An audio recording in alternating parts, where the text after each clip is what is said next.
Welcome to Football Game Plan Scout Team, getting you prepared for the 2020 NFL Draft. I'm David Hassagen. With me is the star of the playbook, Emory Hunt.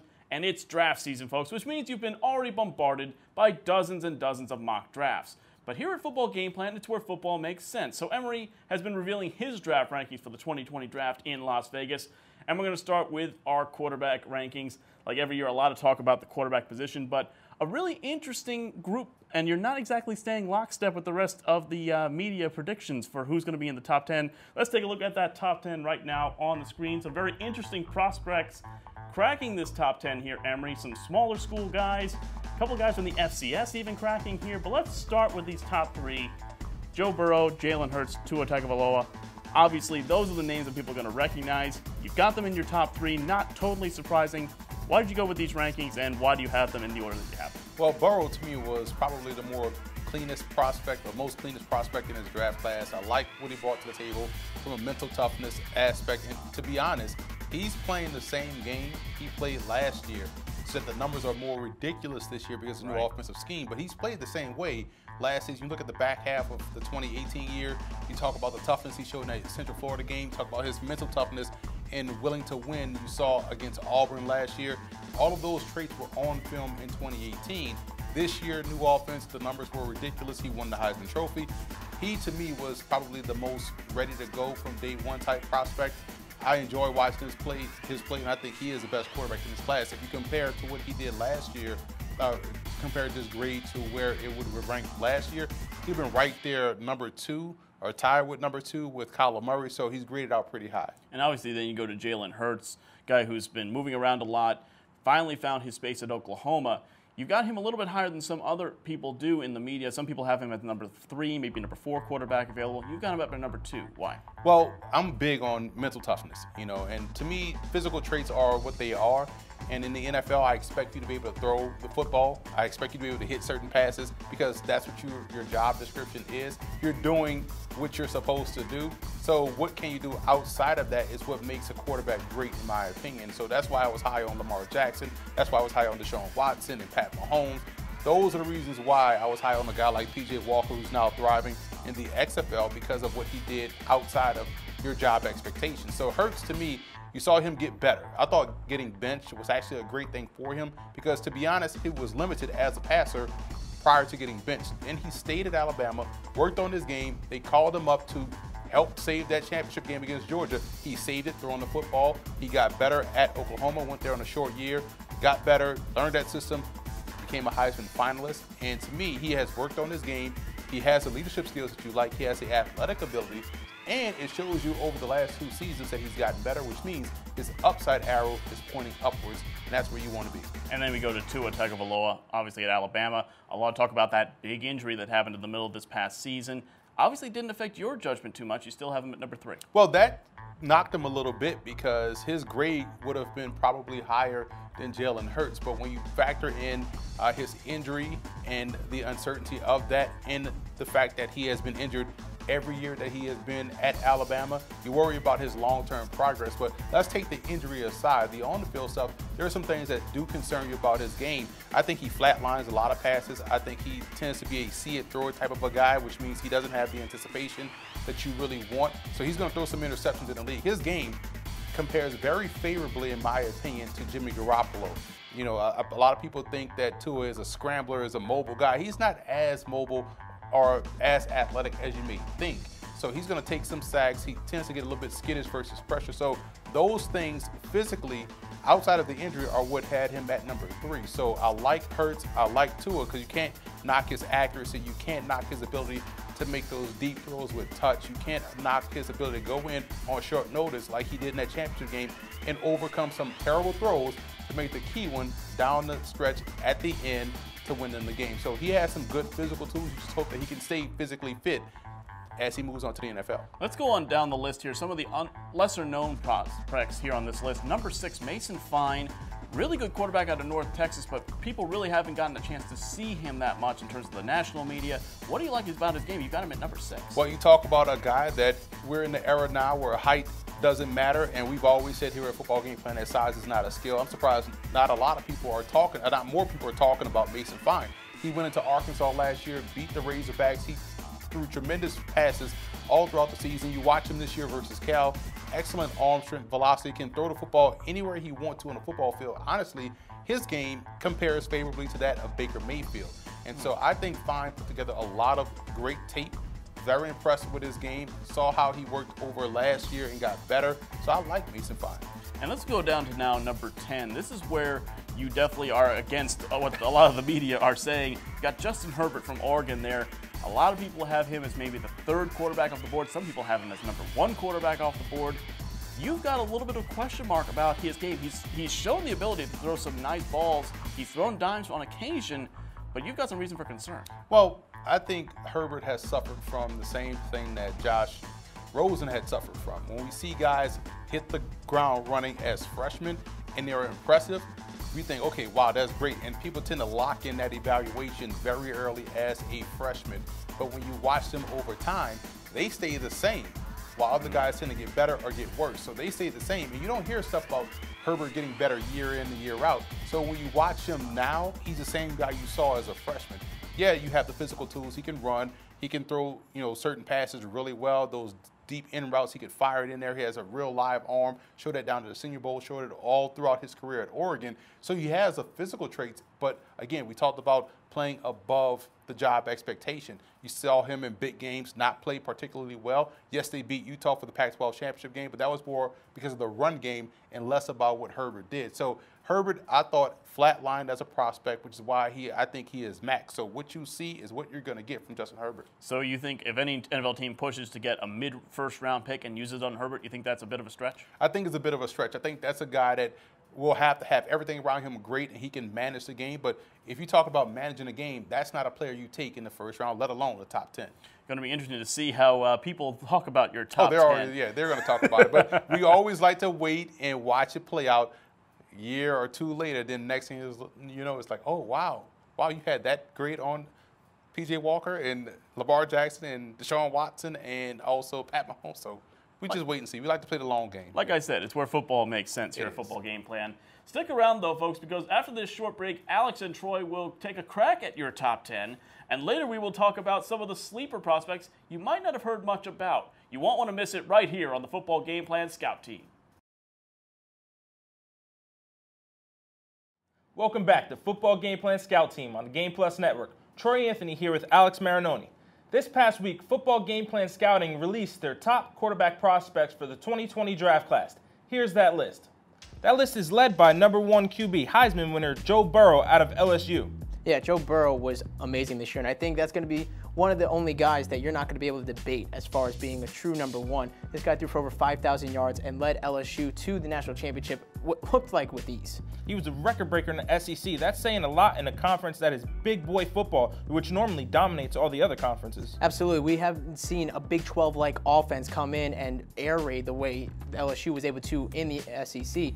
Really ever. And the fact that he was able to do that, and again, do it against teams like Alabama, Georgia, and do it to Clemson, the reigning defending champions from last year, and it was points galore. It was just amazing football what Joe Burrow was able to bring, and no doubt he is definitely the number 1 prospect on this list. Number 2 on the list, we have Jalen Hurts out of Oklahoma. I say that this is the first controversial name on the list. When you hear Jalen Hurts, a lot of draft prospects, a lot of draft analysis doesn't have Jalen Hurts probably even in the top 3. Yeah, I've seen a lot of people flirting with him even being in the top 10, which I think is unreal. This guy, you can make the argument between him and Tua between 2 and 3, I would think, but this guy is a winner on the college level, and he's a guy that can do a little bit of everything. He's not the fastest guy, but he can do enough to get out of the pocket, make those off-schedule throws, and this is a guy that's played in 2 very complex systems and has done it well. 100%. I agree with that as well. I like this ranking for Hurts because, like you said, he played in 2 complex systems under Saban and then under Riley, and we know Riley has already produced a couple of back-to-back NFL starting quarterbacks, and this is a guy who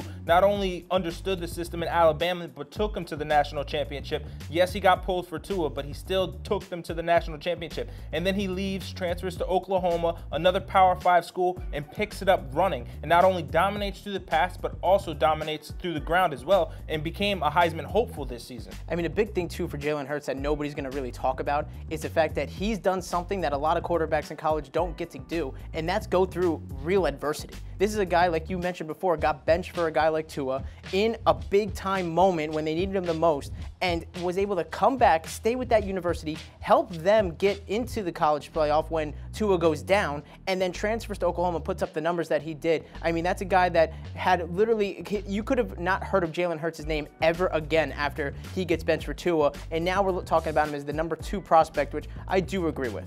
And speaking of that other Alabama quarterback, we have Tua Tagovailoa sitting here at 3. Yeah, and I think the reason why Emory went this way, I know he likes Jalen Hurts, and I can see the controversy here. I think it's because of his injury past. I mean, Tua, you can see, can make those throws. He's got the live arm. He's very mobile, and he can make off-schedule plays like Jalen Hurts, probably even a little bit better. But, I mean, you got 3 big-time injuries already, one with the ankle. Now he's had surgery again on his hip. And those are big deals to going into the NFL. Yeah, I'm not sure if I can get behind this number 3 ranking, especially with that injury history. If he was 100% healthy, yes, he would probably up there 1 or 2 at this point. But because of those injuries, because of that hip injury, we don't know how that's going to heal, especially at the quarterback level. So to have him as a number 3 prospect ranking, he's guaranteed to miss his rookie season at least, and we don't know what other time he's going to miss after that. I don't know if he's as high as number 3 on my list. Yeah, I mean, 3, I think from an actual his talent level, I think it fits him. But yeah, if I'm an NFL team right now and I'm using a premier pick, it's going to be tough to use a premier pick on a guy like Tua, because who knows, if one shot he's done, are we really going to trade up the assets or waste what could be a premier player on a guy like Tua? It's going to be interesting how the NFL sees this and handles it, and what teams jump for him or not. But I think as far as the talent level goes, I think 3 is a good spot for him. Speaking of talent, this list is full with talent. Is there anybody on this list who truly jumps out to you as that should be there, should be moved up, or maybe moved down a couple of notches? I think a guy that, in my opinion, going negative route here that should be moved down. We see Jake Fromm from Georgia at 8. I honestly think this guy is a fringe top 10 guy. I don't think this guy even belongs in the top 10. And when I think of other players that could have pushed the element here, I think of a guy from Washington like Jacob Eason, who has had a tremendous career in Washington and has played very well. I think when I see a guy like Jake Fromm, I see a guy who plateaued early on and never got better. And when you look at the pieces he had at Georgia, when you have guys like Swift, the offensive line, you got like 3 first-round caliber players on that team, the receiving core that he has, and the offense sputters a lot in the SEC. I just don't see where he would fit as far as an NFL level type quarterback. One thing that really surprised me on this list is a guy like Justin Herbert out of Oregon. If we were having this conversation last year before he announced that he would be returning, we would have had him number 1 or 2. But now, after his senior season at Oregon, he's bumped down to number 10 on this list. Yeah, maybe it's not. It's probably more alarming for others who see Herbert as the top 3 prospect, and I'm sure everyone watching the show is going to think I had Herbert in the top 3 and Jalen Hurts is my 8, 9, 10. But we're not talking about that much because we're not surprised, because I think we both agree that this is about where he is. He has the physical tools you like, but a lot of quarterbacks that go to the NFL have the tools that you like. Guys like Locke and Locker from that went to Tennessee. I mean, they had the same build, the same sort of background as a guy like Herbert, and they didn't turn out well in the NFL. So Herbert playing in probably the number 5 of the Power 5 conferences and not really showing consistent play. I mean, anytime you're going into a negative and a down on your senior year of thought process, you typically trends into the NFL level. Consistent play. That was my biggest knock on Herbert this season, because there was moments where he would shine and be like, okay, this is the Justin Herbert that we were talking about all last season. But then more than those moments when he shined are the moments that come where it's like, okay, now it's time to step up. And he just didn't seem to have it consistently throughout this season. Now, one of the guys who I feel is I would bump off of this list would be Kevin Davison out of Princeton. He didn't show me enough to put him in my top 10. I still think that he's a fairly high prospect this season, but playing in the Ivy League, Princeton balled out. I will give him that, but playing in the Ivy League, there's guys that I would put above him like a Khalil Tate out of Arizona, who's extremely talented, and we see NFL nowadays moving towards more and more talented quarterbacks. He's probably going to run a sub 4.4, 4.5 40. His arm talent is everywhere I want it to be. My only knock on him is I don't like some of his, sometimes when he releases the ball, it just doesn't look correct to me. But other than that, extremely talented guy who I feel as if should crack this top 10. Yeah, that's definitely a good point there. And I thought it was also interesting to see a guy like Kenji Bahar, another FCS guy. But I can't argue with the tools that he has. And this could be a guy that could be a sleeper for a lot of teams. Football Game Plan is brought to you in part by 9th and Lux. Visit the website 9thandlux.com and check out the clothing gallery. Do You Music with featured artist IW in his latest album, Season 2. You can check that out on iTunes as well as doyoumusic.com. Nesby Phipps, art, life, entertainment. NesbyPhipps.com. Grind It Out Fitness. Visit the website grinditoutfitness.com and download the app. Be sure to order your copy of the Go-Go Offense by Coach Brennan Marion on footballgameplan.com/GoGoOffense. Coach Marion goes through the ins and outs of his explosive offense, one that's tearing up the college football field and putting a lot of points on the scoreboard. Again, you can order your copy at footballgameplan.com/GoGoOffense. Football Game Plan is brought to you in part by Financial Coaching LLC, investment, retirement, security. Stewardship Credit. Financial growth is in your hands. Stewardshipcredit.com. Adrienne Marie Photo, photographer, writer, management. AdrienneMariePhotography.com. Lock Multimedia. Welcome back, Draft Fanatics. We've broken down the top 10. We've talked about some of the big names, but now it's time to move down the list of the 60-plus quarterbacks you've scouted, Emory. We saw a couple small school guys in the top 10. Kenji Bahar from Monmouth, Kevin Davidson from Princeton, but there's a lot of smaller school guys that you have on your list, and one of them, let's start with number 12. It's a name that some people might actually be familiar with, especially fans of the ACC. Deondre Francois, formerly of Florida State, now of Hampton University. We've saw him live a couple times this season. What do you like about his game? Because obviously he was a huge prospect of Florida State. Decided to move on. Yeah, he's a tough player, man. It's funny, I'm laughing because we always talk about Deondre Francois, and when he was at Florida State, the game doesn't get started until he gets smacked. And once he gets smacked, he seems like he's ready to go, and everything starts coming out accurate, decisive, and on time. He was on track to be a really high-graded prospect, but the injuries, the inconsistencies along the offensive line, then he has to transfer, goes to Hampton. I was on that broadcast for the Monmouth game.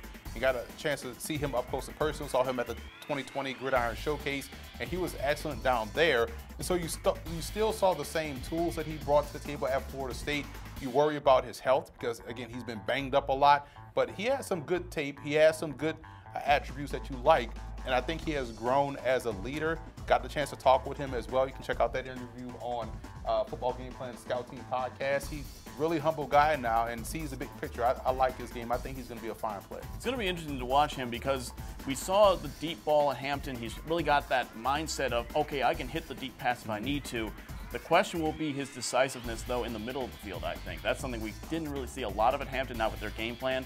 Be interested to see how he develops there. Let's go down the list a little further, though, and if you watch the college football tailgate show here with Football Game Plan, you'll know this next prospect, number 17, Roland Rivers III from Slippery Rock, winner of the Harlan Hill Trophy, the D2 Heisman. This kid, you've liked his game for about a year and a half now. What about this guy do you think makes him an NFL pro? Well, being able to deal with sudden change.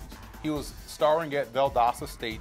The coaching staff went a different direction, so he transferred from that powerhouse program down in Georgia up to Slippery Rock and took over that starting job the second week of the season and went on to set records last year and this year set more records, ultimately winning the Harlan Hill Trophy. So when you think about Roland Rivers' game, you think about a guy like Steve McNair. He's a stocky guy. He's 6'2", about 240. Great deep ball accuracy, got the leadership intangibles that you want. He's also a good runner. I was on that broadcast against Mercyhurst, and I saw him throw his first interception of the season. I told him I maybe have jinxed him. I kept talking about how he hadn't thrown an interception. At that point, it was 19 touchdowns, no picks. He goes out, throws 2 interceptions, but he also rebounded and led them to a victory there. Again, at the College Gridiron Showcase, put together an impressive week against top-level competition, and he's the best player right now in Division II. We'll see how that translates as he moves forward to the next level. Certainly going to be a prospect to look for. Maybe Pittsburgh could have used him as their second or third Pittsburgh string. could use a lot of the guys on this list this season. Possibly, for sure. Let's move on to the next one here. Number 32 on the list, Case Cook is out of Northern Arizona. This is a guy that when he was on the field has incredible traits, throws a really good ball. Injury issues certainly a concern, but the question is, can he get over those and really become a good professional player? Well, it's interesting that we're finally talking about Case Cookers as an NFL player and not a guy that's coming off of an injury or coming back, because I feel like he's been in college for about 17 years, right? But when you watch him on the field throwing the football, it reminds you a lot of Jared Goff. Has the same whip-like accuracy to go over the middle of the field. Those in-breaking routes he throws really well. Your slants, your dig routes, your bang aids, he can hit those in his sleep. Just hope that physically he can hold up, because, like you said, he's dealt with a lot of issues, but he's a tremendous passer. And obviously he's coming out of the Big Sky Conference, which is basically the FCS equivalent of the Pac-12. Very much high-flying offense. We've seen quarterbacks that have come out of those conferences struggle a little bit, the Pac-12 and the Big 12. Do you think something similar to that coming out of the Big Sky? No, not really, because they play a lot of good defenses in the Big Sky. You're talking about Montana State's defense is really good. North Dakota usually has some really good defenses. So you're seeing Eastern Washington with their speed and athleticism they have on the back end. Sacramento State this year, really outstanding defensive secondary that they were able to play with. Georgia Bennett is a guy we're going to talk about on one of our shows when we're talking about outside linebacker prospects. So there's good defenses in the Big Sky. They see a lot of unique defenses. So I think between him and another guy that we have on this list that we're going to talk about have been prepared very well. Let's move to the next one here, and let's go down to the Division III level. Jackson Urban is in at number 41 in your rankings out of St. John's. Again, Division III, usually you're thinking Mount Union, Wisconsin Whitewater. But this is a young player that's got a lot of upside. Yeah, tremendous upside. Transferred from Penn State, went out there to the Johnnies and played exceptionally well. I love the passing game. Showed a lot of pro-level traits, and you have to really watch Division III film to get an understanding of what he can do, because, again, you're watching him against Division III competition.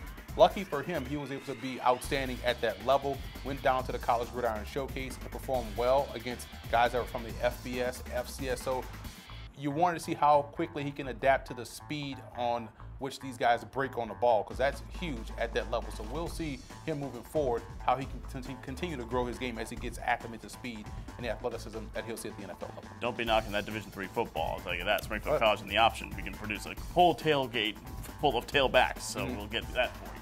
Let's move on to the last one here. Number 51 on your list, Jacob Knipp out of Northern Colorado.